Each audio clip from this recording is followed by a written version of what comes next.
Hello my friends, how are you? Welcome back to my channel. We'll still explain how to use Facebook app step by step. In today's tutorial, we'll explain how to add your mobile phone number on your account on Facebook. Let's get started and see how can we do that.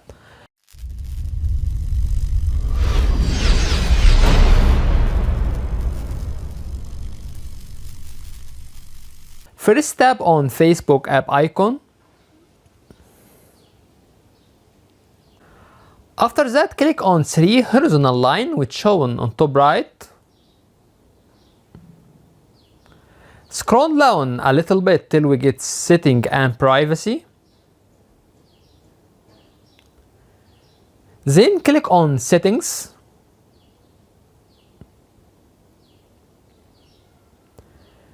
Click on personal information. After that, press on contact info. Tap on added phone number. Write your phone number here. After that, press on continue. Facebook send directly SMS to your mobile phone to make sure that it's yours. Once you get the code, just press confirmation code here.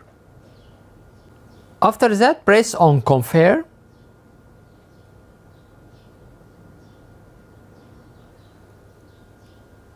Now your phone number has been added to your account on Facebook. After that, press close. You will find here that your mobile phone already added here. Here we reached with the end of the video. In this video we explain how to add your phone number on your account on Facebook. That's it. If you find that our content is helpful, you can support us by tap on subscribe. You can also press on bell and tap on all to get notification for all new videos. By the way, if you have any comments, please don't hesitate to write to us and we will do our best to respond to all comments as soon as possible. Thank you for watching and see you in next video. Bye bye.